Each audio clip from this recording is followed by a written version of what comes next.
Okay,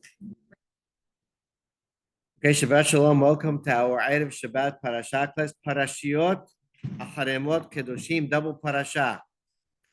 One of the most impactful but inconspicuous Mizvot Ben Adam Lahavero. In other words, there's a Mizvah out there that is so incredibly, potentially impactful in a positive way or negative for the Jewish nation.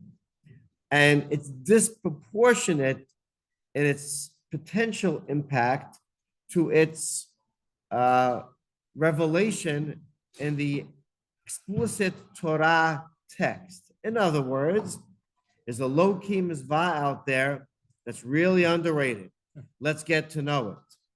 So we are in Parashat Kedoshim, which is known as the parasha that highlights the foundational mizvot ben Adam Lahaviro, man and his fellow man. And we are in Perek Yud Tet, which is really the chapter that highlights those mitzvot. And in Pasuk Tet Vav, verse 15, Torah says as follows: Lo ta'asu avil b'mishpat, v'lo tisaf v'nedal, v'lo dehdar v'nei chador. Torah tells us, seems to be directives and mitzvot addressing a legal setting, a proper bet din atmosphere. Lo ta'asu avil b'mishpat. Don't perverse justice and have corruption in your system of judging. Lo tisaf v'nedal.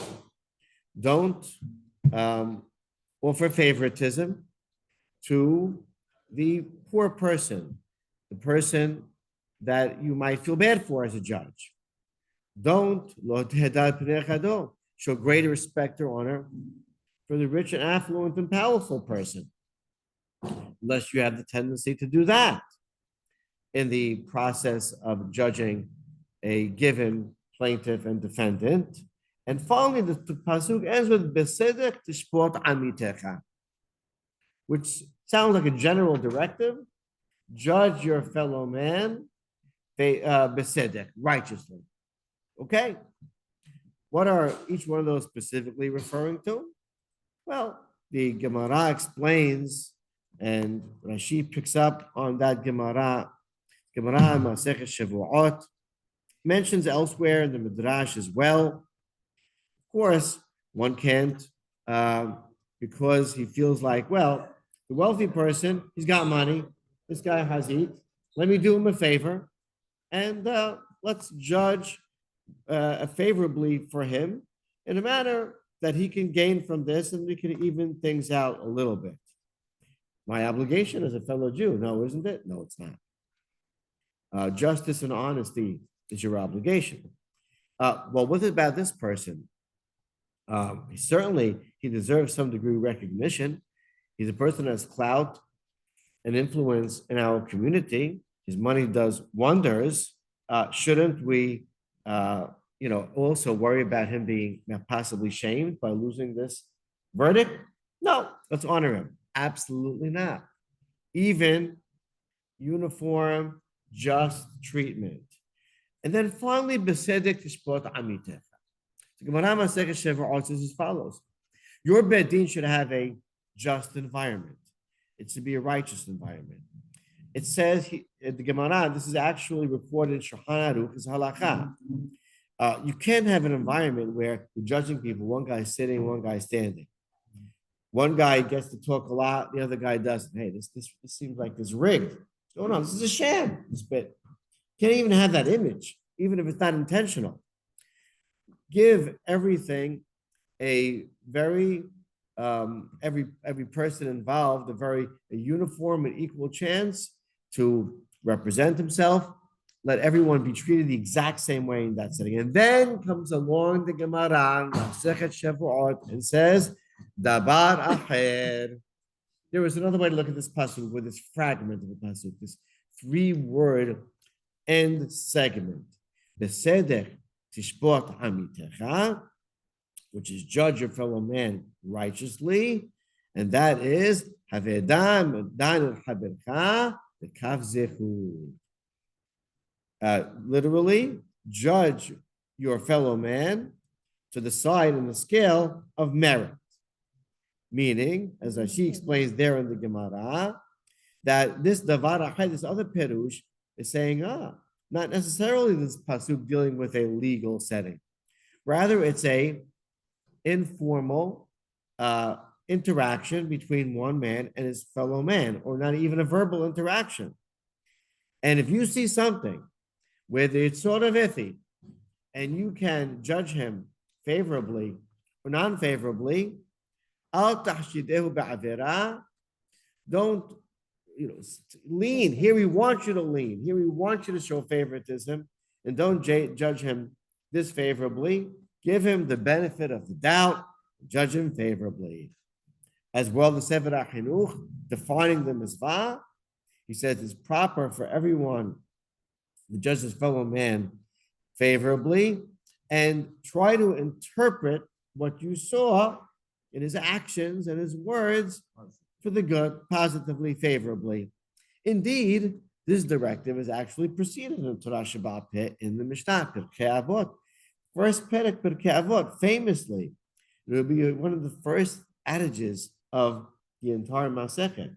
Yeshua ben Perachya Omer, among some other famous statements, Aseh lecharav, Kireh lecha haver, vehevedan, et kol ha'adam, Chavzechud, right in it, first chapter, what is it, the third Mishnah of Pirkei Avot, in black and white, and later, in the fourth chapter of Pirkei Avot, a similar statement, one of the pearls of wisdom from Hillel HaZaken, Al tadin habircha, don't judge your fellow man until you find yourself in his position. And thus we have a full-fledged Torah Shebe'al Peh concept born, Ben Adam Lahavero. And the Rambam there, in his explanation of the Mishnah, as well in codified in the Mishnah Torah, explains that lahalacha, there are three categories of people in this realm.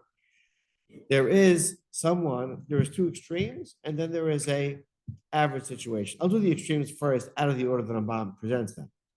There is a Sadiq, there's a righteous person. He's well known to be righteous in his actions. Does something that seems to be very almost obvious that it's negative, it's wrongful. The person erred.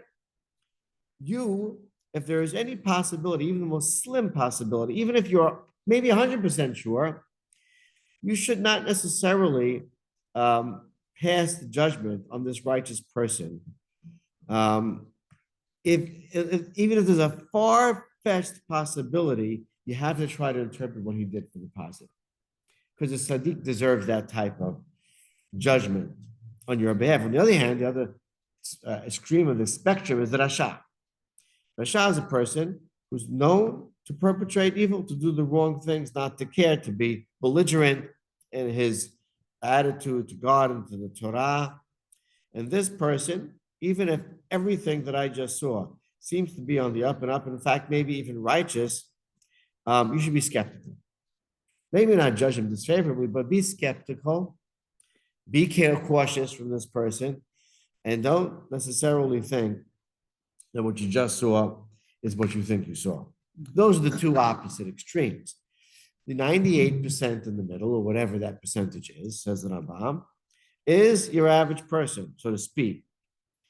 There is a person, you don't necessarily know him inside and out. You know, it's Sadiq or Rasha, and you see something that it's impossible to interpret in one of two ways.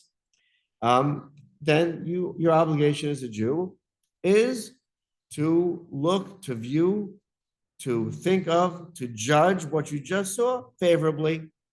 And that is, even if it seems to lean to the negative side, tip it towards the positive side. Not easy, Jewish obligation. So here we have it. But the truth is, doesn't this seem to be more like a chumrah, a stringency, or something what halakha might call midat hasidut, going over and above the law? Seems to be that built into the Torah is more than you would expect is necessary to treat somebody else. Because after all, if it's 80-20, it's 80-20. Why should we go out of our way to judge them favorably? It's unrealistic. And yet, if you look at the Sefer HaChinuch and explain the reason behind it in a very simple manner, in fact, this mitzvah is such a necessity, a basic fundamental principle in the Torah, that it is not only not a stringency, but it's something that if not done, Jewish society can crumble. I'll tell you what I mean. Sefer HaChinuch says that besides, again, pshat in the pasuk, which is that it's a legal setting in a beit din, there's another explanation, and that is to judge someone favorably. And he says the reason is that there should be amongst people shalom v're'ut, peace and brotherly love, harmony amongst Am Yisrael. And he says we find that the ikar, the intention of the Torah in this mitzvah, is to create proper coexistence amongst us and to remove any suspicion between one man and his fellow man. Let me expound upon what Sefer HaChinuch is actually saying. If you go to the Chumash, the pasuk you were looking at, well, preceding that pasuk, in pasuk Yudal, verse 14, you have a couple of other famous ideas. Lo tekeler haresh, which hints to don't speak lashon hara. Don't mislead someone. But after our little phrase, to judge favorably, you have the sky opens up. You have a waterfall of powerful fundamental mitzvot between man and his fellow man. Look at pasuk tezayin. Lo terech rachil ba'amecha. Don't speak gossip, etc. Lo ta'amur adam ra'echa. Don't stand by when someone else is in harm's way. And then the famous, powerful law to start, don't hate your fellow man in your heart. And pasuk yud lo tikom, don't take revenge. Lo titor, don't bear a grudge and resent somebody else. And then famously, in the positive side, pasuk yud it almost seems, love the fellow man like yourself. It almost seems like this mitzvah of Amitecha, preceding all the rest, created a foundation upon where the others can rest. And that actually is the case. If we just look at that most destructive mitzvah lo ta'aseh, don't hate your fellow man. Think of where most hatred emanates from. Think of what you assume in order to hate someone. What are you assuming about his motivations, about his intentions? All of that is simply speculation and assumption. Yes, it might be a good bet. It might be better than a 50-50 bet, but it still is based on some degree of speculation. There's assumptions being made about this person, and that's fueling the hate. You're assuming what his intention was just now. You're assuming why he was motivated. You're assuming that there's some evil behind his actions, his words. You're reinterpreting this person's being and his existence. That is because you didn't dam lekav zechut. You judged this favorably, and that fueled the sin'ah. Think about how everything else that we just mentioned here, the desire to take revenge, holding a grudge against somebody, speaking gossip about them. Isn't it all based on assumptions that we make? How about even the negative traits that we have? Be it arrogance, anger. It's all because we have a certain picture that we painted about someone else. Says the Sefer HaChinuch, and I've spent years in my Sha'ah B'Av classes honing in on and embracing this terrible, most destructive mitzvot, lo ta'aseh, hating a fellow man, which is the cause of our ever stretching and elongating exile that we're in. Hatred of a fellow man, but fueled by this inconspicuous mitzvah. This, says the Sefer HaChinuch, is the key to shalom v're'ut, to peaceful coexistence, to tranquil society, to love between man and his fellow man. It is indeed incredibly foundational, far beyond just midat hasidut or astringency. And by the way, is the famous Hafetz Haim, I'll just throw this in as a bonus, that tells us as a purpose of this mitzvah is actually saving ourselves because Shamayim very much, Bedin Shalmala, the heavenly court works as a measure for measure. It's the way that God works very much. And when God judging us, we very much want him to judge us favorably. But if we, down here on earth, are accustomed to assuming the worst of our fellow man, not going out of our way to judge him favorably, well, then HaKadosh Baruch Hu doesn't really have a reason to show favoritism to you in his judgment. If, on the other hand, says in Havetz Hayim, that if a person would go out of his way, even though it doesn't seem logical, and give the benefit of the doubt in every situation, up there in Bedin, they're much more prone to give you the benefit of the doubt. And therefore, in this mitzvah, says the Havetz Hayim bonus, we're actually benefiting ourselves tremendously, besides building a tranquil and peaceful Jewish society. But with all that said, I want to ask another question. It was stated in the context of justice. Isn't justice in a bedin we go, based on the majority? Aren't we taught that that is really justice? So if it's more than 50% chance in your view of things, that this person did something wrongful, shouldn't we mimic justice? Shouldn't we judge in a bedin, in our private bedin, so to speak, in that spirit as well? Fair question. It seems like a little beyond the justice, given the benefit of the doubt, when in my mind it's 80-20, 80 that it was a wrongful activity, 20 that it was positive. And I'll give you a thought that I saw in a sefer called Aleh Shor, Rabbi Wolbe, great thinkers of the past generation.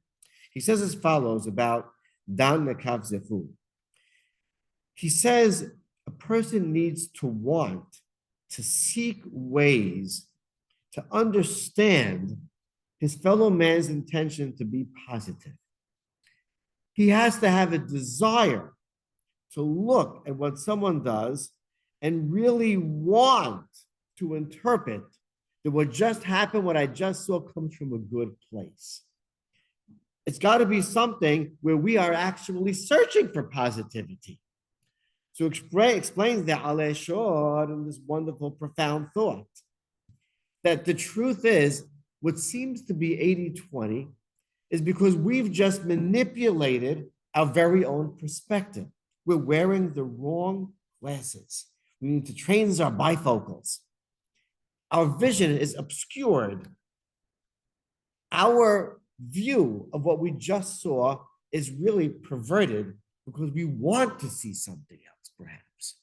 But perhaps if our default design is to find the good in every man, is to want to search and dig, because there is positivity in every fellow Jew.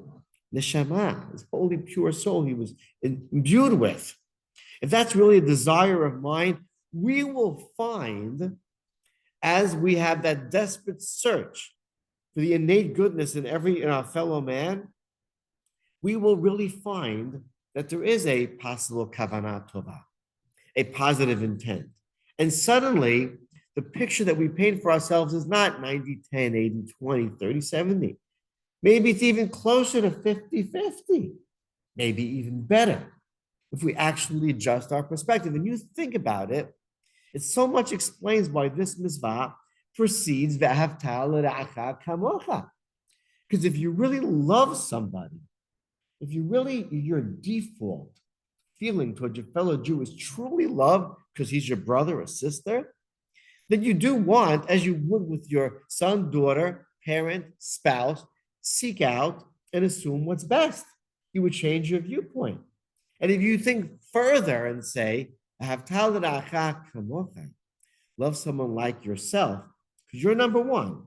Torah and the halakha is hayecha kodmi, your life comes first. Fine. How do you treat yourself when you do something or someone else accuses you? Oh, what do you want from me? Automatically you get to the justifications, right? This is the way I was brought up. I'm not perfect, right? Or I didn't see, I didn't think, I didn't. All right, now you're talking. Now you're justifying. Well, are you going to go through the same lengths? Will you go through the same lengths when you're in the position that you have to view and judge and measure what you just saw? Will those excuses start to fall into place as well? Justifications for your fellow man as they do naturally for you? That is mamash, actually, kamocha. And if you can really look, and that is the Torah's desires, when it says besedek, righteousness to spot amitecha, change the perspective. Look at him like you look at yourself. Seek out goodness. Have a real desire to find positive intent. Now you're cooking. That is besedek to spot amitecha. And that is not over and above, and that is really justice, because that's what HaKadosh Baruch Hu expects from a righteous and just Jew. And that, in that light and perspective, really puts this mitzvah in a whole new light and spirit. This indeed, b'sedek sport amitecha, while inconspicuous, while hard to detect, and in fact, the Gemara and Halakha had to dig a little down deeper. Davar ahed, another possibility to find this mitzvah. And once we uncovered and revealed it, it is indeed so powerfully impactful that it may be, second of kamocha, the key in creating a Jewish society of love, ben adam lahavero, peace and tranquility, and maybe one of the keys and answers to finally breaking this long exile of ours, soon in our days. Baruch Adonai Olam. Amen va'amen. Shabbat shalom.